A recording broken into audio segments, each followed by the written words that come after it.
Welcome to The Work of Warriors, a podcast dedicated to bringing mental wellness to the entertainment industry. I'm your host, Kim Ravage. This podcast is dedicated to the artists we've lost to mental health, addiction, and suicide, and to those who are still suffering in silence.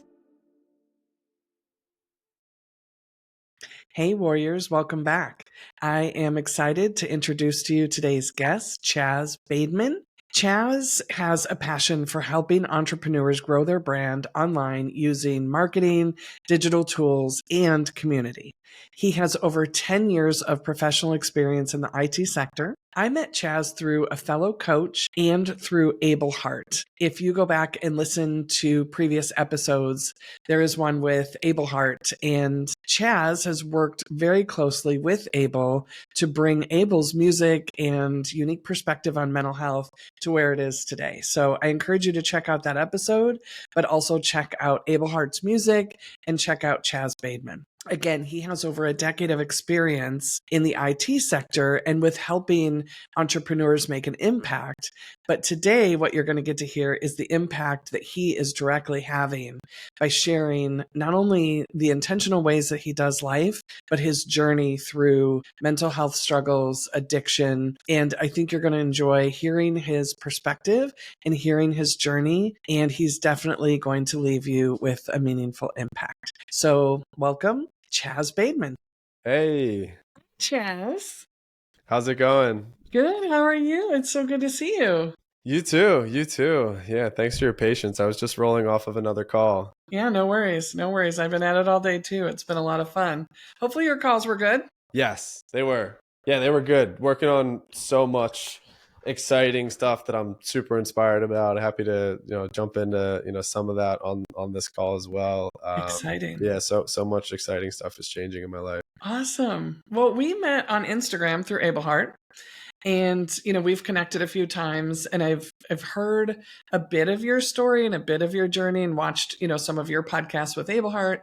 And then also I see some of this cool stuff that you do with like men's yoga retreats. And I'm like, okay. Hold the phone. We need to talk. I'm so excited. Anytime I see anyone in the industry taking care of themselves, I mean, anyone really, but also especially in the industry and especially men, I just want to hear more and I want to get to know you. And it's exciting to meet you in person, quotes. It's about as in person as it gets, but grateful that we have this platform to be able to meet. So yeah, welcome. Me too. Yeah, I'm super excited. Yeah, thanks for having me. I've been following your journey as well, and tapped into the episode that you did with Abel and follow what you're doing on social media, and I think it's much needed right now. So thank you for your whole mission and everything that you're doing. It's inspiring. Yeah, absolutely. So welcome to the Work of Warriors. And I know that we follow each other. And like we said, we're connected. But, when I reached out and I'm like, hey, I have this podcast and it's for mental wellness. And, I have this mission. We can end celebrity suicide. And I see the positivity in Abel Hart's music. What was it for you when I reached out to you and said, also, I would like to talk to you because I really believe managers and agents, it's not missed on me that their life is, their business and life is also challenging and you're often in the rat race. But what was it that made you say yes to coming and speaking about this today? Yeah, I mean, I think mostly your mission. I think your mission is in alignment with mine. And a big part of why I've worked so hard on the Abel Hart project and to build it to be what it is with Abel is to help as many people as possible. And, Abel's music, a lot of it being tuned to certain frequencies, a lot of it having self and positive affirmations infused within them.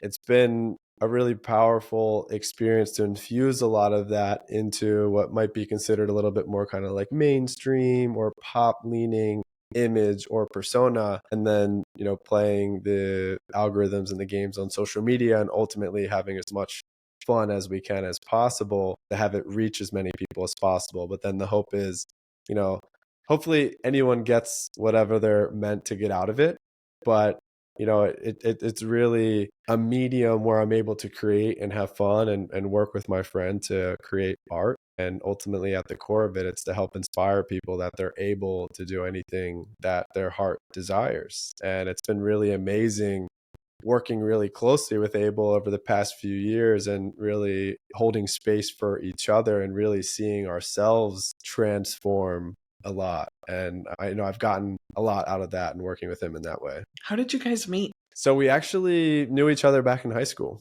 Oh, really? Okay. Yeah. Yeah. So we had some mutual friends. So Abel was traveling a lot for snowboarding. And then after he was injured, he came back to more traditional schooling or high school, which I was going to at the time. So I went to that high school. We had some mutual friends and some mutual hobbies. So we started skateboarding together. And also we were both like really into cars. So through our mutual friends, him and I started hanging out more together. Yeah, that's fun. So, did your journey with like your mental wellness, did that begin after starting to work with him and realizing what, kind of what the universe had in store for the two of you, or was it before? Do you have any part of your backstory that you want to share? Yeah, sure. Absolutely. Yeah. Excited to go into that as much as you'd like to. I'm like a completely open book at this point, and I've, shared my story in other podcasts and on Abel and I's podcast in great detail and the full length.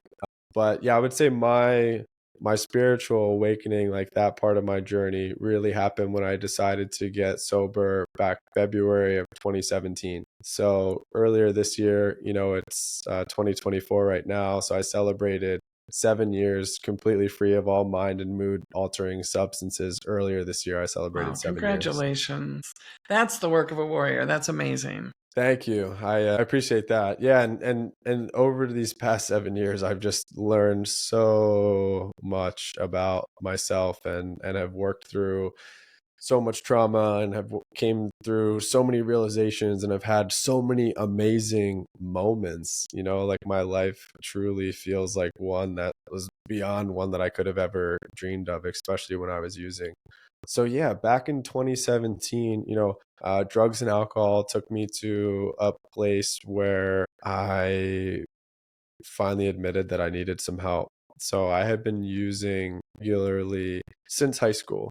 So it started off with casually smoking with friends. Then I went to college and got more into drinking in college. I wasn't a big drinker in high school, so got more into drinking, and then also prescription medications, really entered my life throughout college. So opiates, stimulants, I was just kind of self-medicating and using, different cocktails, both for fun and also to, at the time, get all my work done. So I was also working a job while I was in college. So student loans and putting myself through college is a part of my story. So grateful, for my parents. They did help me, my first year with some of my apartment costs and stuff like that.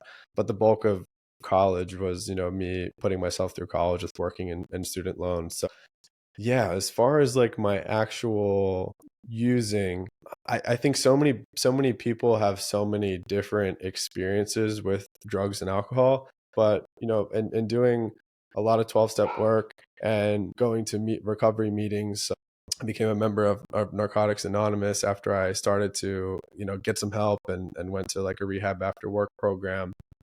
But what I realized, although like everyone's experience with drugs and alcohol is different, like most of the people that I had met with emotionally were taken to a similar place by using. So kind of skipping over all of the like details of me using, like towards the end, I was using substances that I told myself that I would never use in ways that I never could imagine myself using them. And it just took me to a place where I was just felt very like soulless. I was really messed up myself financially. So I was in a lot of debt, ran up a bunch of different credit cards, all while what I thought at least I was maintaining this external image of working a corporate job. So I worked at a financial firm for a decade and was sort of using on the nights and the weekends. And then towards the end, it all started to blend together, which is where I just sort of lost it and needed to get some help at that point. Yeah. I mean, first of all, thank you for sharing that. Addiction like when you said, I just felt soulless, like it really does just rob your soul. It just leaves you a shell of who you used to be. We hear that all the time, right? It just leaves you a shell of who you were. Um, I don't know how much you're willing to share, but a question I often ask, Gabor Mate says, The addiction is not the problem. The addiction is an attempt to the solution to the problem. And I wonder if if you've figured out in your journey, if you care to share what you were running from. Yeah, sure. I think in doing the work over the past few years, a lot of it, which I'd be excited to tap into like more details of like what some of that work has looked like. Mm-hmm. I think a big part of the core of it for me was the desire to just be loved and accepted. And I think from a very early age, I struggled to fit into the traditional schooling system. So I had a lot of behavioral issues. Was pretty early identified as having ADHD. I've since come to realize it's not very common to have a disciplinary action plan as a kindergartner, which I did have. But there was also this kind of, I felt like a unique situation in a lot of ways where I had this disciplinary action plan, but I was also like identified as being like gifted and was like a part of this enrichment program. So it was this sort of like I could get all the work done. That wasn't the issue. But then I just had sort of this like extra like energy that perhaps was, not always being directed in a healthy way. So that led to, me getting in trouble and different complications with behavioral stuff at home. And, like my parents, like trying to, at least for me, like what felt like just trying to figure it all out, and in hindsight, have like developing a lot more like empathy for them and realizing that, me as a child, like was probably like pretty complicated to try to, do the best with parenting me. So I think they were doing everything that they could to support and help me. But I think also like from a very young age, I think I was feeling like, well, like what's wrong with me? It's like it just felt like there was always something like trying to like figure out what's wrong with me and try to fix me, whether it be with guidance counselors or therapy or medication. So I think that was at the core of it for me at a really young age.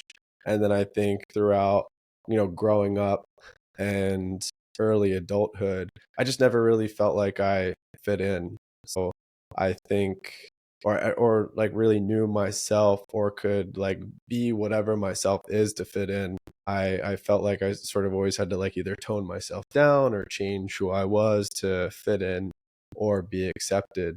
So I think that in combination with, my later high school years, really getting into starting smoking and that becoming like a big culture, like smoking weed more specifically, then sort of associating like feeling good or like not feeling pain or emotion with drugs, which I do, judge or put, weed into a category of drugs, but also really am super glad now that we live in a time and an age where it's way more medically understood. And I do think it is a powerful medicine, for a lot of people to use. But back when I was using in high school, it was completely illegal. There was no dispensaries or medical cards or anything.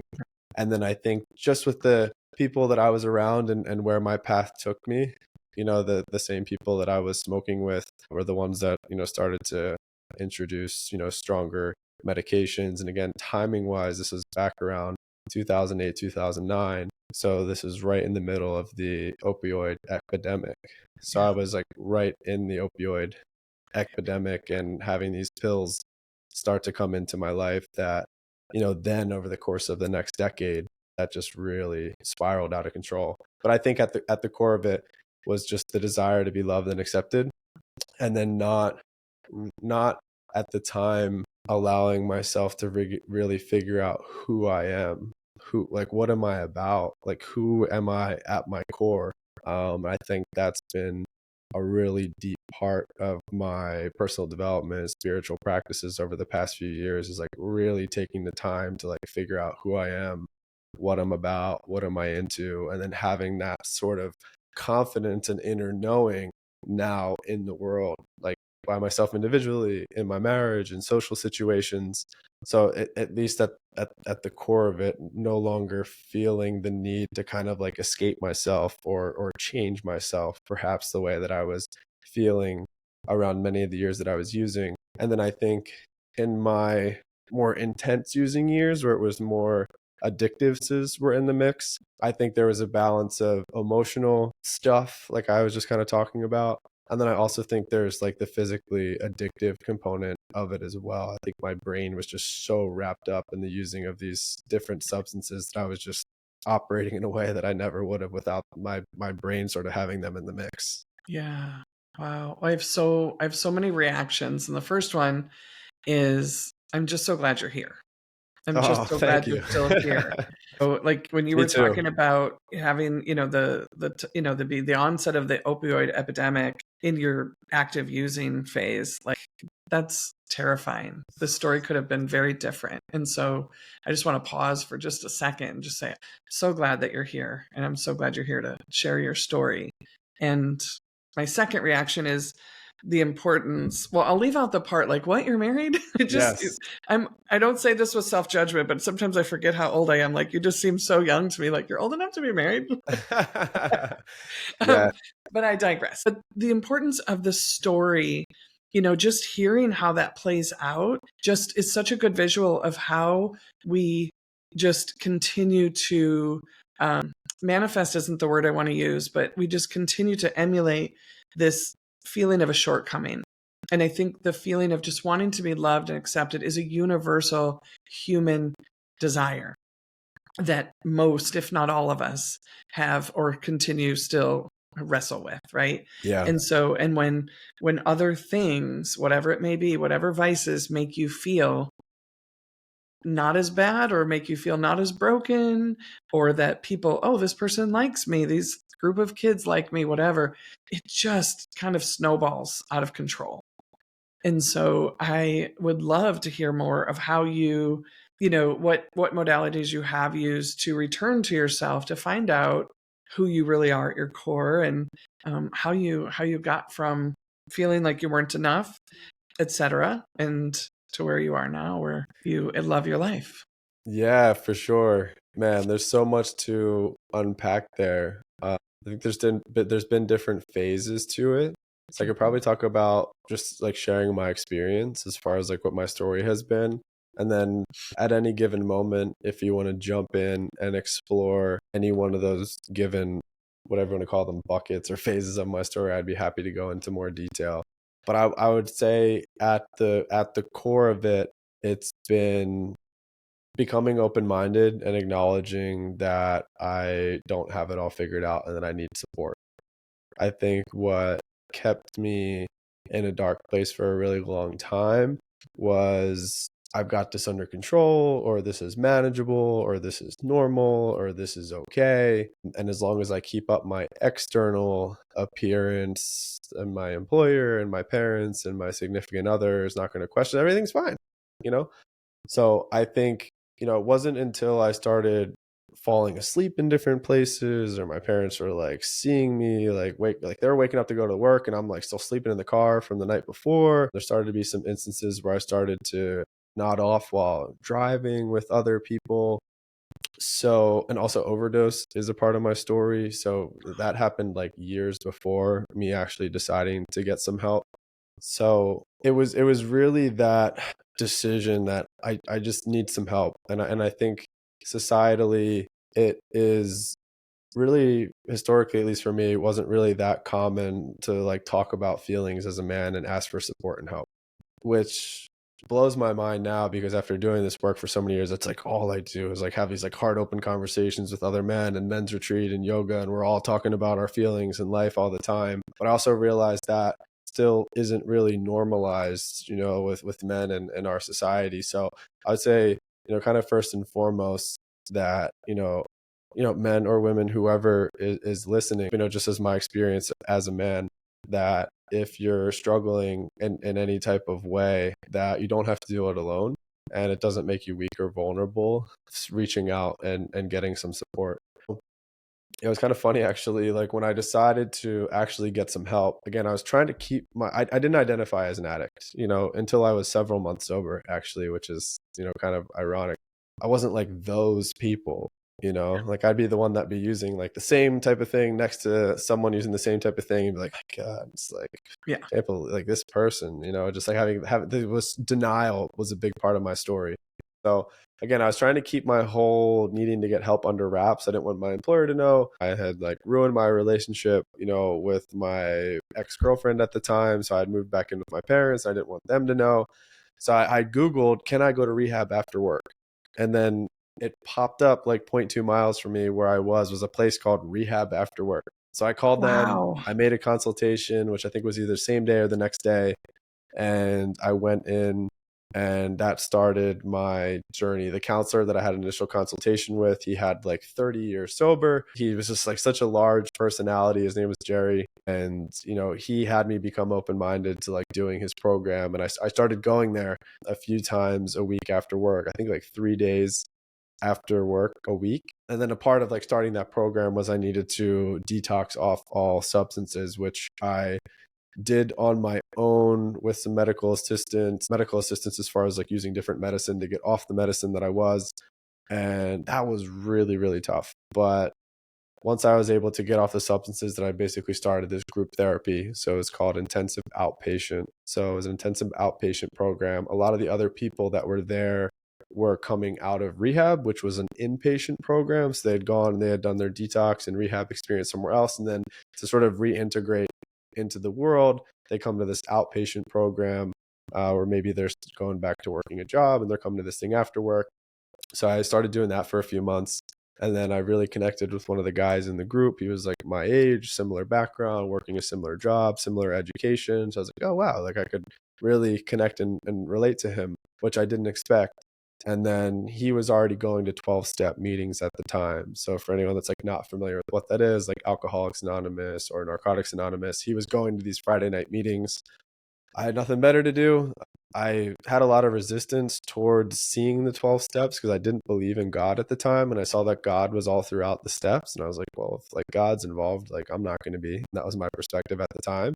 So I just became open-minded to going to these meetings with him on Friday nights, and really, really, really powerful for me. I've made these Friday nights like a weekly meeting that I started to go to each and every week.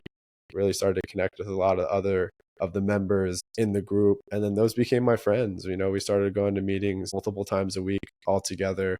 And I eventually, people just kept suggesting for me to get a sponsor. And I was still of the mindset of like, I'm just here temporarily. Like, I'm not actually doing this thing. I just have nothing better to do right now. I'm trying to get my money back on track so I can go back to using the substances that are manageable and that are normal and stop using these particular substances. But yeah, with some open-mindedness, I eventually did just get a sponsor within the 12-step program that I was going to. And he would share at these meetings, and I really liked what he talked about and how he talked about it and talked about life and his experience in general. And he also mentioned a few times that he initially had struggled with believing in some type of higher power, which I think was like a real crux for me, like, or not crux, but it was like a blockade that felt like for me to work through actually kind of doing this program and doing the step work. So I asked him to be my sponsor, started working with him, and working with him really opened up my mind and my heart, and we really started to go through this 12-step process, which was really involved for me. It was really deep, and first it was like admitting that I had a problem and that I was an addict, which again I hadn't identified with for my first few months. So that was really step number one, was admitting that.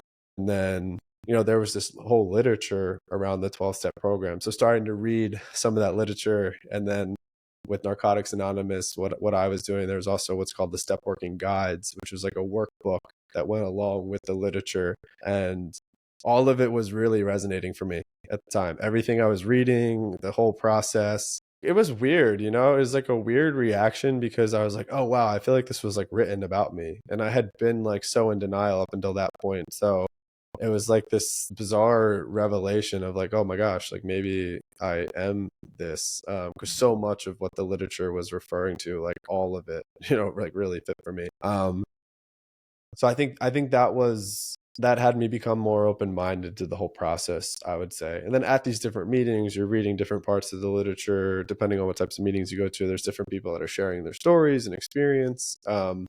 So I would say in combination, just becoming open-minded to it all, and then working with a sponsor to go through the 12-step process, helped me start to believe in a higher power, start to believe in prayer, start to like figure out like what a higher power looks like for me. Take an inventory of my character defects and look at all the past trauma that I caused other people, and talk through it, with him through this step work process. So it was a lot of digging stuff up, a lot of realizations of, different parts of my life that I think I had suppressed or buried, and like allowing the space for some of that stuff to come up and talk through it, and make amends to some of those people that I had harmed, which is difficult and challenging. And then working through figuring out what my spirituality looks like, sort of with that foundation that was built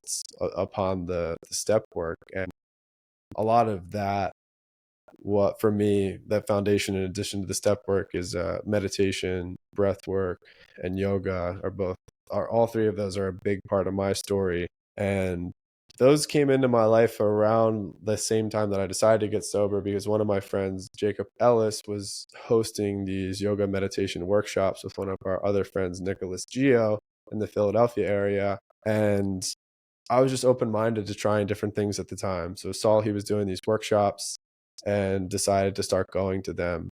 And that really, I would say, opened my mind to how I could change the way I feel and get more in touch with myself through these ancient practices of yoga, meditation, and breath work. Yeah, that's amazing. And I think about how when you move away from the substances, you move away from, and you start to heal, from addiction, you become less selfish, right?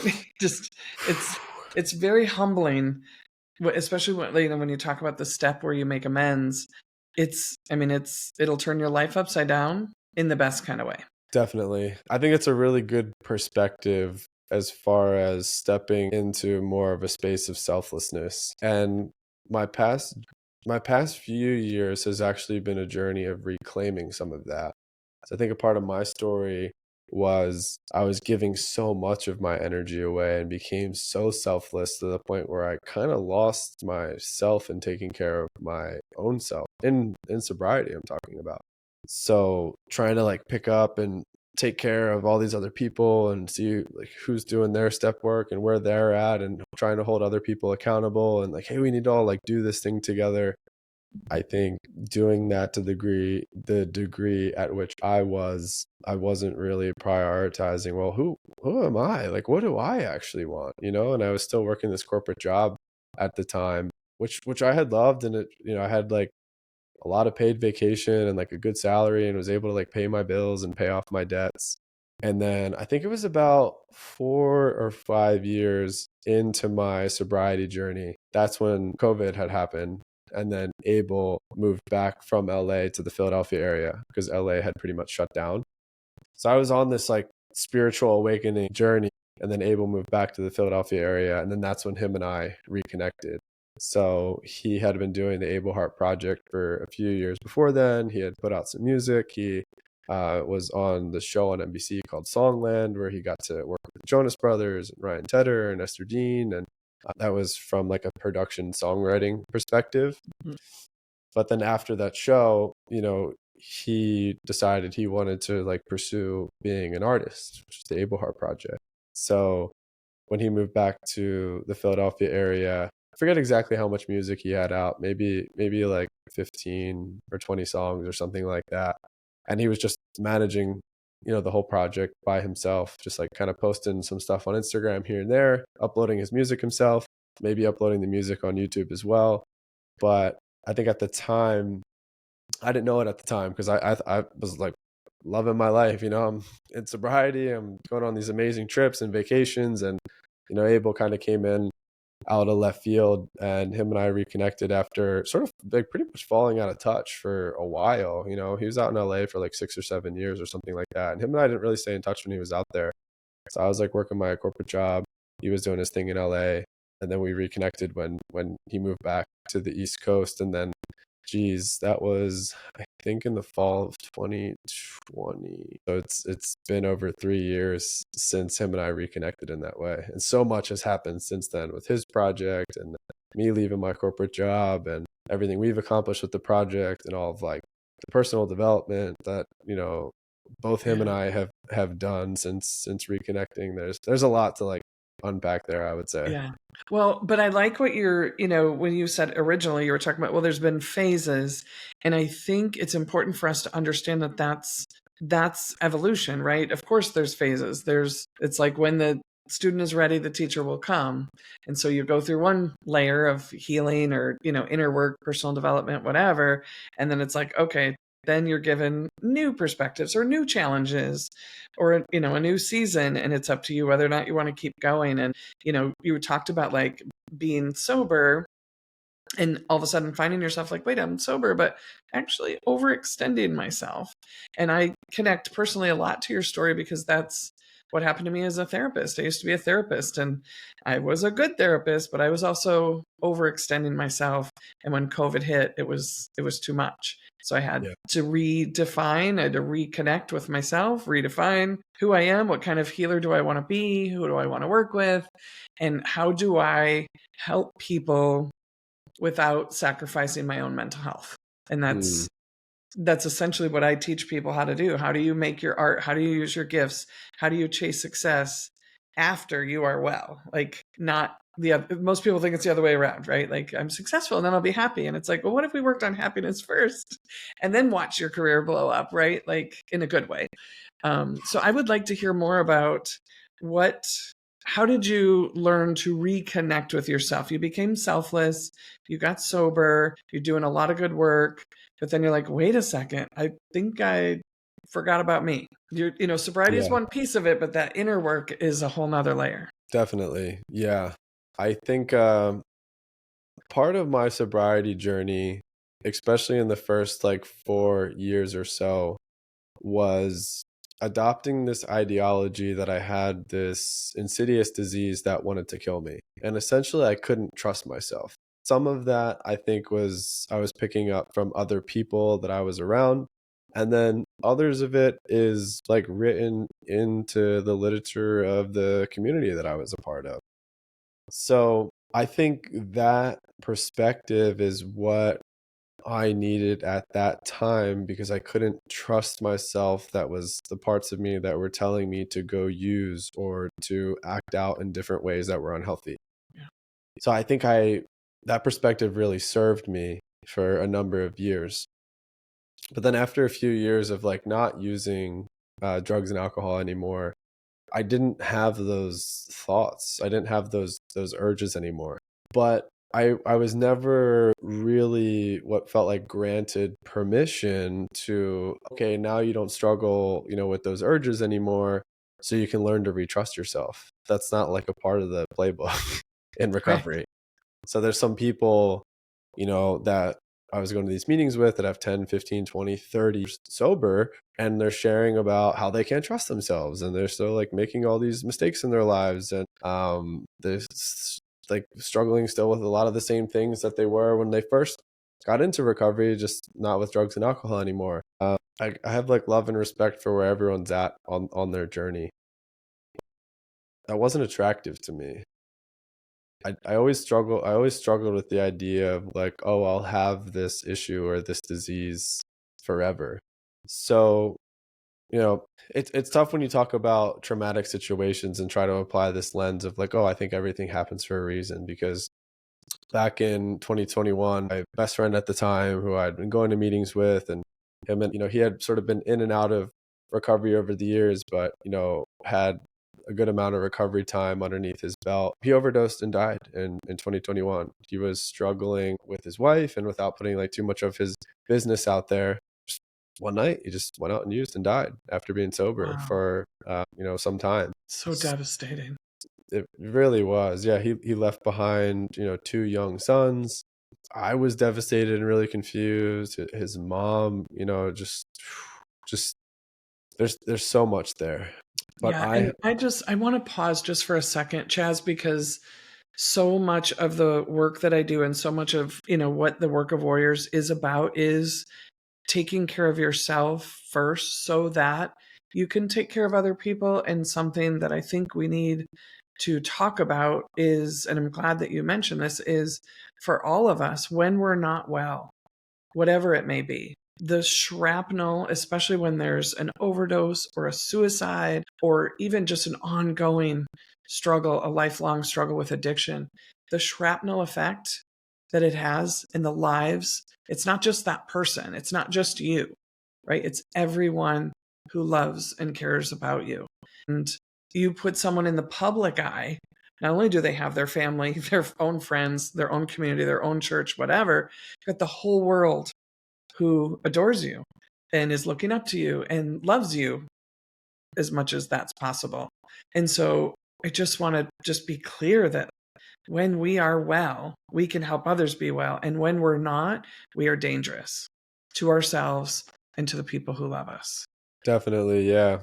And I think having been in it myself, being dangerous to myself and others for so long, it's so hard to see that when you're in it. And to me, just speaking for myself, I didn't care. I didn't care. You know, the drugs and my mental health took me to a place where I didn't care. I didn't care what other people thought, you know, or what it was doing to me. It just wasn't even a part of my thought process at the Yeah. time. And that's scary. You Yeah. know, Well, it thank you for your honesty. And I'm guessing and would like to hear your thoughts, but you don't think about what other people are thinking or feeling. And also, I think you don't trust when you're in that deep in addiction, or if you're that deep in the dark, you don't trust when people say, I love you, I want to help you. Yeah, I think for me, I was just so emotionally shut down, really. I think is what it Yeah. comes down to. And doing, you know, some of this work after the fact and kind of opening my heart back up. It was almost like whatever someone was saying emotionally, logistically, it just kind of one in ear and out the other. So you know, just pray so much and just send so much like healing energy to all the people out in the world that may be in that space right now.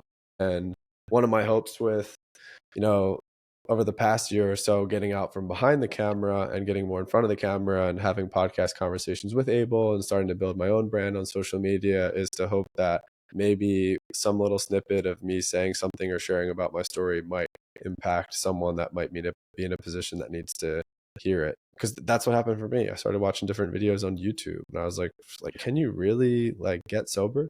You know, I was watching these different videos that were talking about that we are not our thoughts and feelings. And that was like such a, now for me it seems like such a simple perspective, but that was like the most profound thing that I had heard at the time, that I could take a step back from my thoughts and feelings and have, you know, what I would refer to as witness consciousness. You know, there's a lot of different ways that people refer to it, but that there might be this higher self that's above all these thoughts and feelings. And like, if my brain is telling me to go do something, wait a second, I can actually kind of look at that and assess that. And does it really fit for me?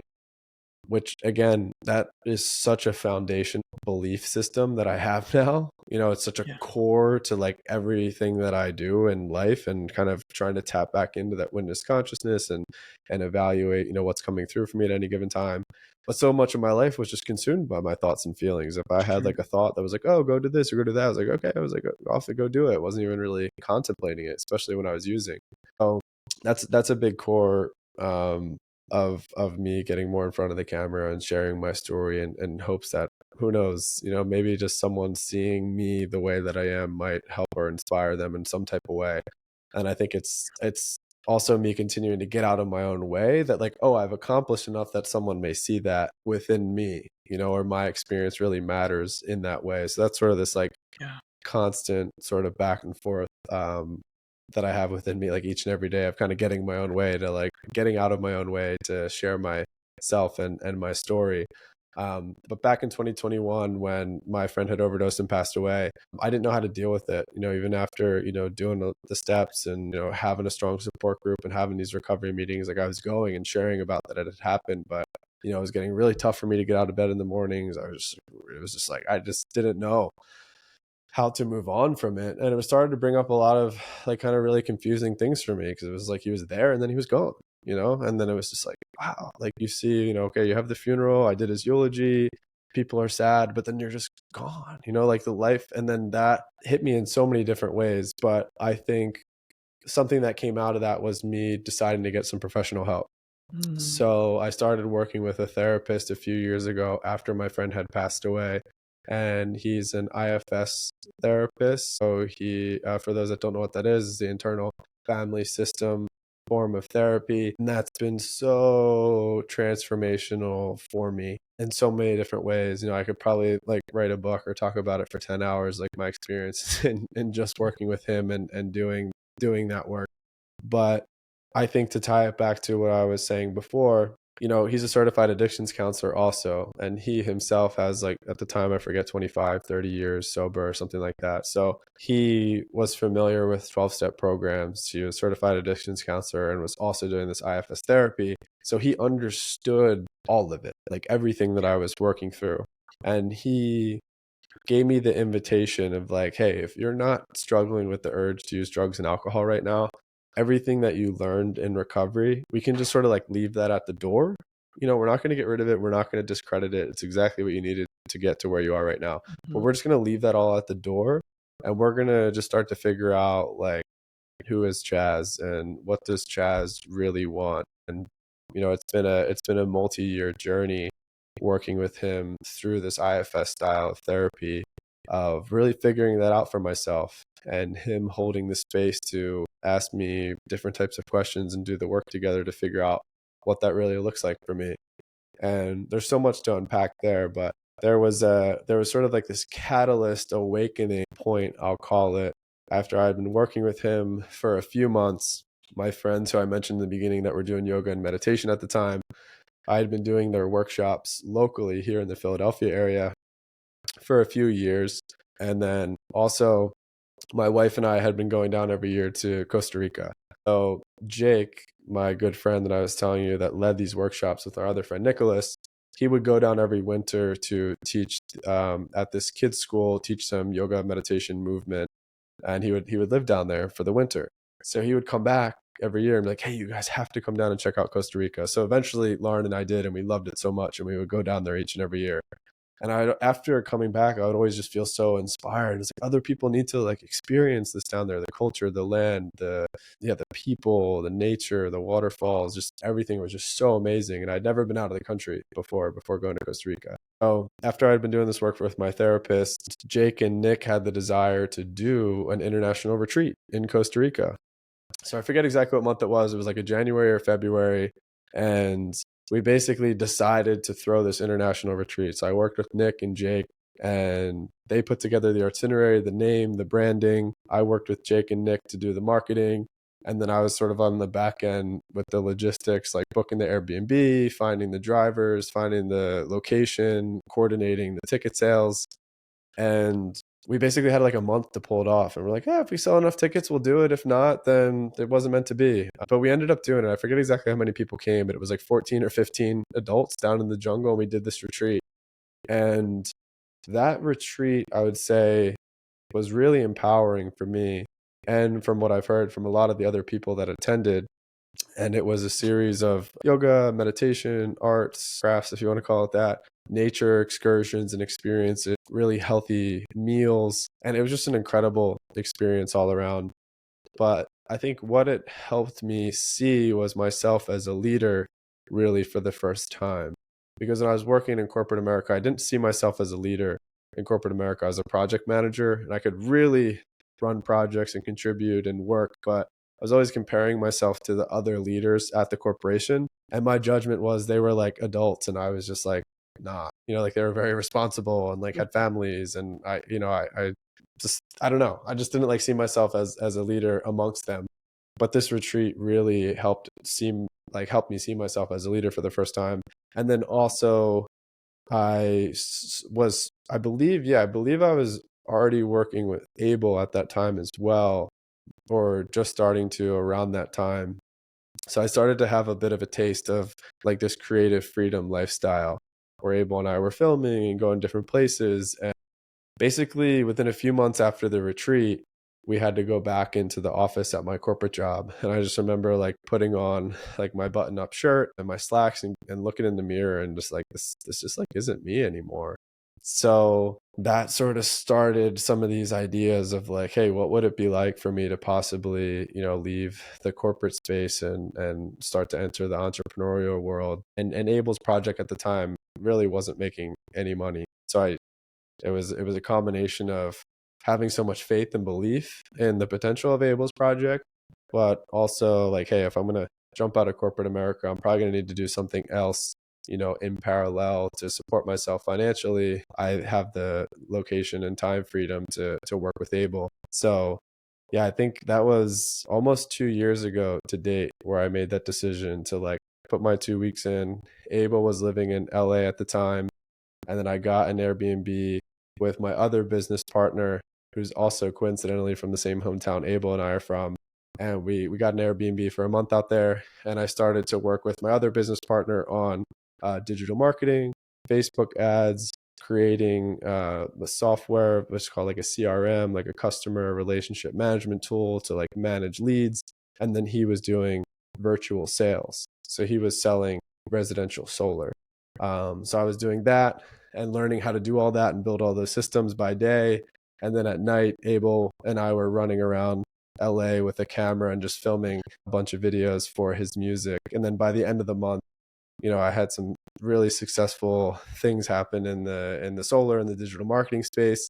And then also some of the videos that Abel and I filmed when I was out there started to go viral, like really viral on TikTok, like 5-7 million videos like per video. And it was like back to back to back. Like every video that we were posting was starting to get like millions and millions of views. So Wow. taking that leap of faith and going out into LA and just kind of like chasing my dreams to like see what would happen energetically, kind of opened up, the next chapter of my life. In the past 2 years since being an entrepreneur has been such a rapid personal self-development growth experience, I would say, first and foremost, and just having a lot of fun and also a lot of struggles and a lot of confusion and a lot of like figuring things out as I go. So yeah, happy to dive into that journey, a little bit more if it makes sense to touch on any bit of that. But yeah, the past 2 years and what we've built with Abel's project and, what I did in the solar space, which I don't do anymore currently. But yeah, happy to talk about some of the other stuff that I'm working on and passionate about now. Yeah. Well, what is the saying about an entrepreneur? People look at you like, wow, look at that. Look at that person riding a lion. They look amazing. And the entrepreneur is like, how the hell did I get a lion? And is it gonna eat me? It's Seriously. but I think it's a fun space to be in. Again, former therapist.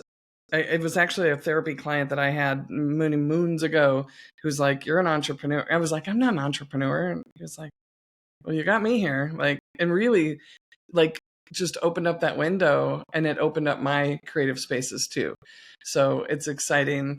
When I hear you say, like, it's been a lot of ups and downs, a lot of confusion, a lot of excitement. And yeah, that's an entrepreneur for sure. So do you want to talk a little bit about like what you and or you and Abel have going on so people know, kind of how to find you and see what you're doing and what you're creating. And, I know you're working with Abel, but I think you're doing your own stuff too, maybe. So what are you Yeah. doing? Yeah, We'll go there absolutely. Yeah, first. excited to share about some of that. So we built a community that was primarily based around Abel's project called the Full of Heart Fam. So we started building that at the end of last year. We had about 5,000 members who joined, which was amazing. And as a part of the Full of Heart Fam, you're getting access to Abel's music early. He was also doing guided meditations and sharing certain videos in there for the community.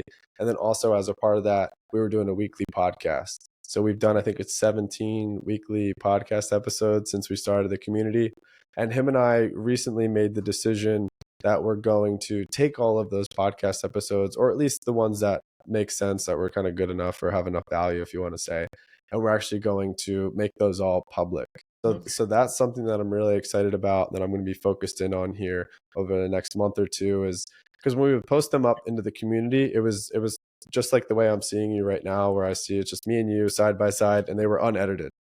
But putting them onto YouTube, they'll be edited a little bit more. So kind of back and forth, maybe have a little bit of Sure. an intro, a little bit more branding. So I'm working on that now. That's something that I'm really excited about. So it's going to be the Full of Heart Fam podcast. Yeah, I work with another client as well. His project is called the Alignment of Light Project. So his name is Igor, and I've been working with him for a few years as well. And we're actively building communities online. So it's an educational community, spiritual community, where he hosts weekly meditations. And then over the past year and a half, I worked with him and a small team that we have to put together an 8-week course that people can go through. So we've been building that on this community called School, this platform called School with a K. And I'm really, really interested in both of those spaces, like online education and personal development. So I'm having some conversations with some other people as well that are also interested in building communities and education. So at this point in time, I'll actually be moving like away from the day to day and working with Abel, which I'm super excited and like proud of him that he's like got really everything down to a system. And, it just seems like in such a good place mentally. I feel like we've built and like have grown so much together. So I'm gonna be stepping away from my day-to-day responsibilities and working with him, and then focus more on building out this podcast, which I'm essentially going to kind of like take and run with. So Abel and I aren't going to be doing the weekly episodes together anymore, but a bunch of episodes of him and I will go up. And then I'm going to be having conversations like this, with you and with other people. And it'll be mostly heart-centered conversations with other creatives and sharing their experience in hopes to help other people that may be interested in pursuing like a full-time creative lifestyle pick up bits and pieces from my experience and the other people that I have conversations with. So I think in addition to sharing my experience, I've also been doing a lot of work. So like men's work, men's group work, process work, meditations. We do a weekly men's yoga class here in the Philadelphia area at Cocoon Philly for anyone that might be, in the area. And so and that's Jake's studio. Jake from Costa Rica, Jake who married my wife and I, a good friend of mine. So him and I, he also has the desire to build some online coaching programs, and we're starting to explore what that might look like. There's also an organization that I'm a part of here in the Philadelphia area called SWET, Spiritual Warfare Effectiveness Training, SWET. You can find more information at sweat.org. But I've been getting more involved with the leadership of that organization. I help them rebuild their website, started working with them on their branding a little bit. And then they have a training program called the Warrior Soul Weekend. So this is like a more of a training weekend where people can learn how to facilitate process work. So for anyone that's like not familiar with that, I guess it's all kind of under the psychodrama umbrella. So it's really training and learning how to work with another man to get in touch with their emotions. And then once they have the emotion, bring it up and out of them and then process it. And there's a bunch of different ways that you can process emotion, but this is essentially learning from men that have been doing this for over 30 years, how they do it. So we'll be actually filming that here in the next 2 months. We'll be filming that training, and I'm working with those leaders to see what it might be like to put that training online and perhaps have that be a training program for people that are looking to learn more how to facilitate the process work. And sort of at the backbone, I think, of doing all of those different things, like all of that sort of on my radar right now, I also have a desire to grow my own personal brand and sharing snippets with the podcast so people can learn more about who I am and what I'm about. And I hope my experience from these podcast episodes helps people. And then I also have a desire to create my own community and then my own coaching program. I need to figure out what that looks like, but my own way to, help coach and guide people that may be looking to, pursue a creative lifestyle. So part of that, I think, will look like creating more content for YouTube, sharing more content on social medias, growing awareness around my brand, helping grow these other communities that I was talking about, and then using everything that I've learned from Abel's project and these other communities that I'm building to, build my own community. And hopefully, like, my goal is really to just help as many people as I possibly can and have as much fun as possible while doing it. That's amazing. Like, you were not joking when you said a lot of exciting things are going on. Yeah. You started with that and then you circled back to that. But I have to say, what I really, really appreciate so much is the shift in the personal development work. So, early in my career, it was therapy, and it was trying to be a therapist in a world where therapy was still taboo. Even in my family of origin, I was the one who broke off and like, I'm going to go do this weird thing, which was therapy. Now it's a lot more normalized and accepted and encouraged.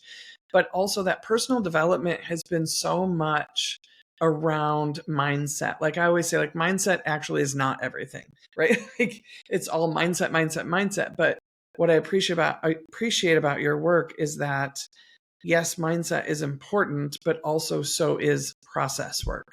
Yeah. So is vulnerability, is discovering and being curious about your story and where did I lose myself and how do I get myself back. And it's not just in your head, it's not only mindset, right? Like mindset is important. You have to, your thoughts predict how you feel, so you better have your thoughts in order. But also there's so much more that I think is really growing the communities that you're talking about. Is it's not just simple shift in mindset, it's doing really good, powerful, meaningful work that, again, if you do within yourself and you're well, you have a greater impact to help others be well. Definitely. Yeah, I wholeheartedly agree.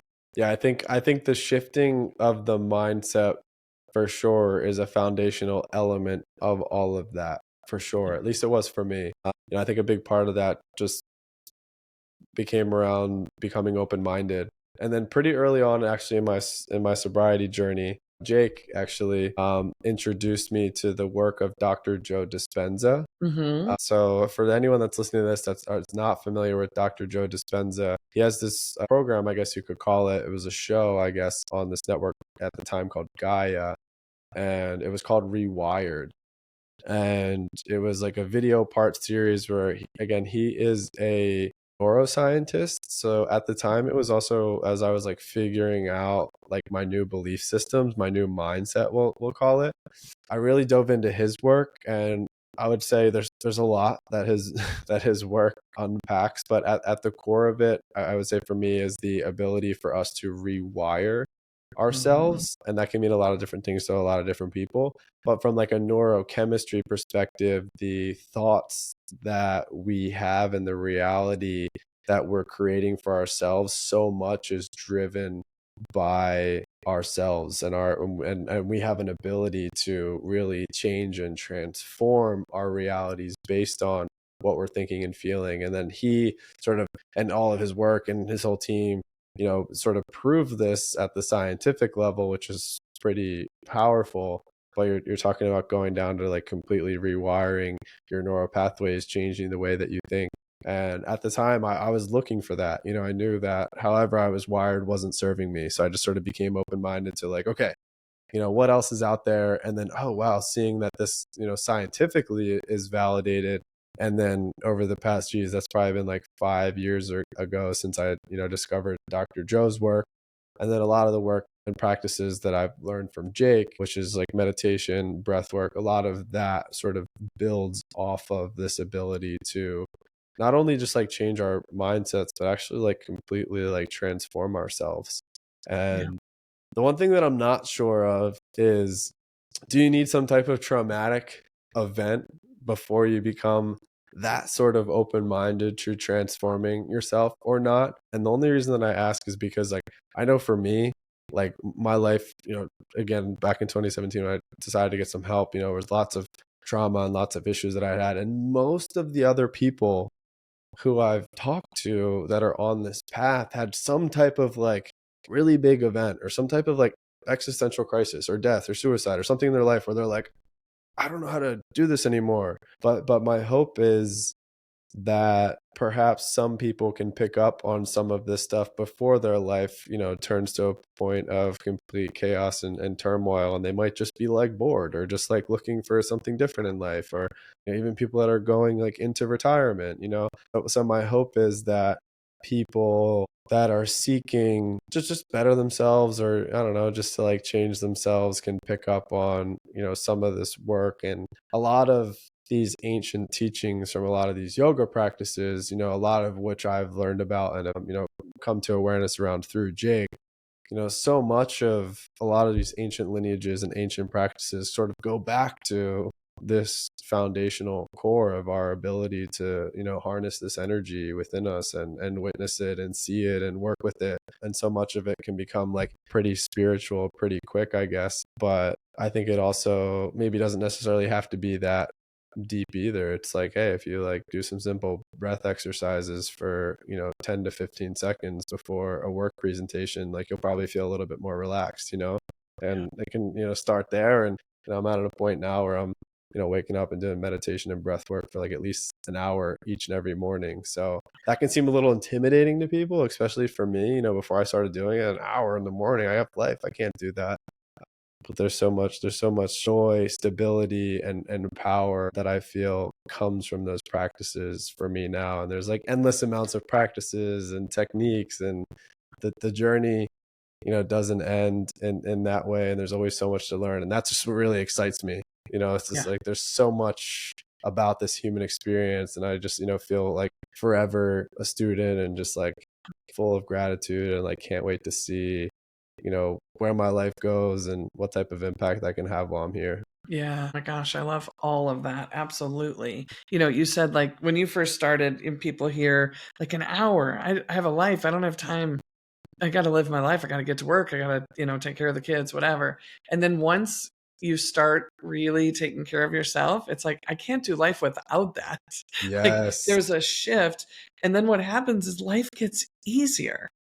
And you see it, I see it. Like the more we take care of ourselves, the more we are awake or attuned to ourselves, the more the world opens up, the more opportunities you get that are not just for money or not just a job. It's like, oh no, there's this opportunity that I've wanted my whole life that's so important, to why I feel like I'm here. Maybe it's a mission, maybe it's a cause, something that where you feel like you can make a difference. And, the other thing you said, Chaz, when you were talking about, shifting the brain and being able to rewire our brains, I have the experience of starting out as a therapist where the science, the researchers, the teachers all said, you can't change it. Once you're traumatized, you can't change it.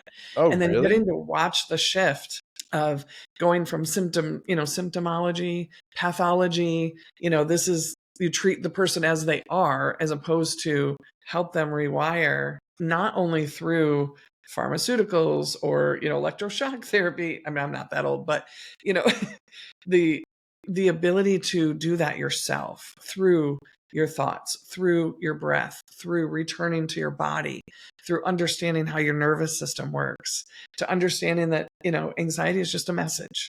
It's an alarm. It's telling you something's not right. You're okay. You're not broken. And then I think, two core values for me have been learning how to be curious and compassionate. So first with myself, like, oh, why do I feel that way? That's interesting. I'm curious. And I'm sure there's a good reason for it. What do I need? Yeah. Very compassionate. And when you live like that, guess what? When you're in the grocery store, when you're on the road, it spills over. And then you're able to be curious and compassionate with other people. So you're less judgmental. And when you're less judgmental, you're less angry and you're less irritated. And when you're less angry and irritated, you're happier and have more joy and gratitude. So it's all relevant. And like you said, there's so many different healing modalities, but I think understanding that we have everything we need within us. I don't think we're supposed to do it alone, but we have everything we need.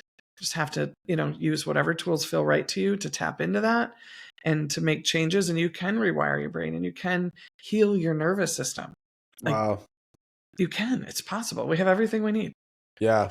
I think that's a good way to kind of wrap it up there. Like that was, yeah, so true. And so much of those perspectives have helped me become a better person and feel okay. And yeah, the compassion and curiosity piece is huge. So that's at the core of the work that I do with my therapist always, is like having judgment step aside, and then having compassion and curiosity come in for whatever it is that we're exploring. And then also saying simple things in conversation like, hey, it's okay to invite that in right now with some compassion and curiosity. And some of that simple language, actually, in my experience, can have your, whatever you want to call it, parts of you, your nervous system, Mhm. whatever, sort of calm down, Yeah. right? Like you can like you can have someone talk to different parts of you to say, hey, like we could, if you're okay with it, we can actually sort of explore that right now. And then that, like, now doing the work for some years, I can like feel this like kind of armor sort of like peel off, and then inviting, some of these old stories or these different like parts of me into these conversations that I have, and then also feeling it within my body, and then exploring that with some compassion and curiosity. And yeah, I feel like in some ways I'm just kind of scratching the surface with it all, but I think that's such a good point that you bring up. is like having less judgment and more compassion and curiosity with ourselves on this journey. And I think to your point, I would have never been able to do this alone, you know. So I think a big part of this is finding community and support. You know, a lot of the work that I do myself now is like individual, but I also have lots of community and support around me as well to bounce things off of. Even like all the stuff I'm trying to figure out next, you know, like a few of the calls that I had today before this were like, all right, like energetically, I'm like freed up so much now since I'll be sort of rolling off of the day-to-day responsibilities with Able. Like, what's next for me, you know? And so much of the like old stories or fear or scarcity or different things could pop up, or I can have like faith and know that, you know, as long as I continue to do my practices, stay on the right vibration, stay in alignment, you know, with, you know, my life mission, that I have everything that I need in my life to, you know, fulfill that.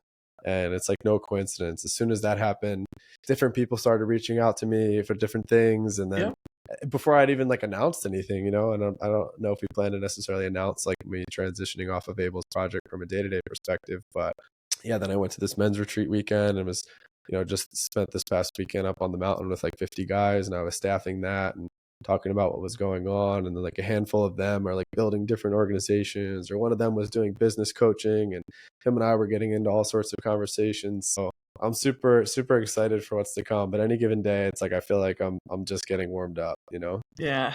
Yeah, I love that. Well, I always say you cannot condemn yourself into positive change.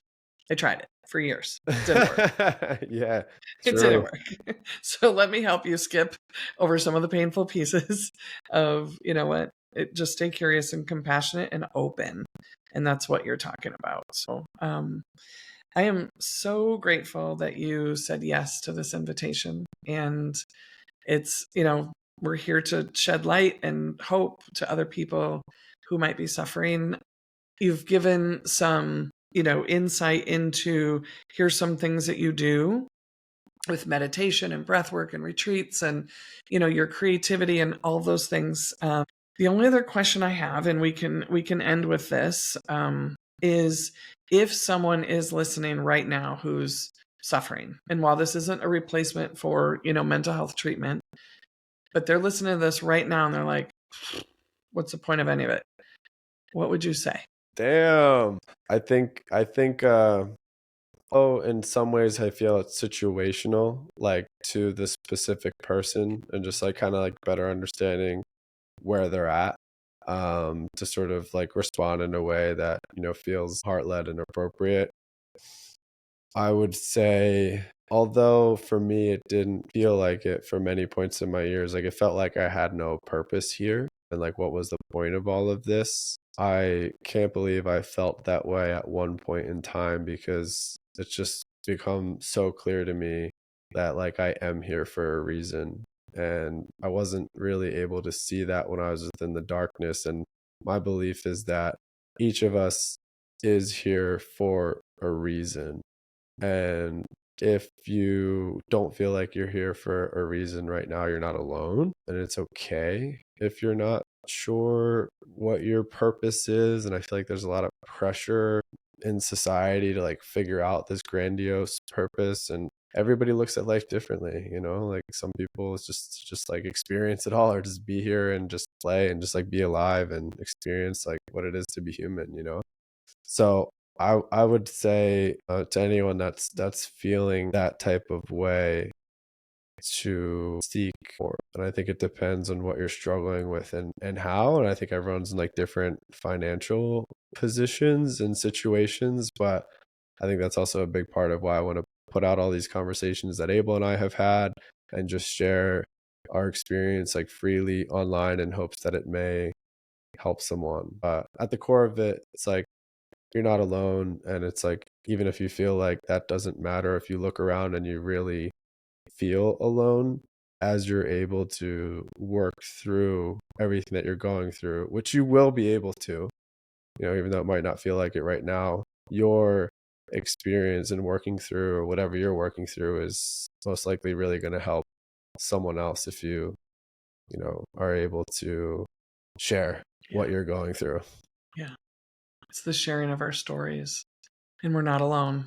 It's not released yet, but I interviewed somebody and he's in recovery, and he said the only part of this journey you have to do alone is to walk in the room or raise your hand, right?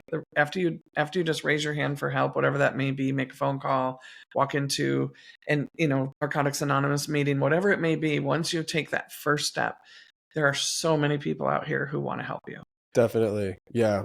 And I think sometimes getting support can feel inaccessible for a lot of people, especially like not everyone can afford therapy, and maybe not everyone's struggling with narcotics, So I think doing research on different organizations that are out there, like if you're a man and you're listening to this, there's an organization called the Mankind Project where they have like local meetings all over the world.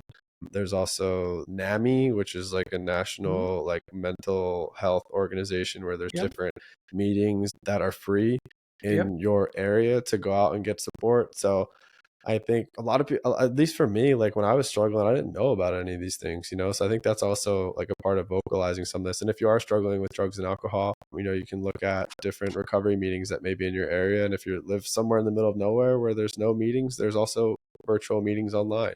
So I struggled with narcotics, so I joined Narcotics Anonymous. Like you can go to, I believe it's na.org. Yeah, Yeah, NA. and we'll list everything in the show notes for sure. We'll put all of these resources in there, so we'll make them easily accessible. Yeah. And then also for anyone that's like resonated with my story, follow me on Instagram, Chaz Bademan. I'm going to be putting more stuff on YouTube. It's spelled ChazBademan on Instagram. I'm going to be creating more YouTube content and putting all these podcasts that I've done with Abel up there. And you can feel free to reach out to me like at any time if you're looking for support. Yeah, thank you so much. And thank you again so much for being here. You're definitely the poster child of a warrior, someone who's taking care of themselves first so that they can take care of others well. So I really appreciate it. Appreciate your story, you being here, the work that you're doing in the world. And I just have a lot of gratitude. So thank you again. Likewise. Yeah. Thank you so much for having me on.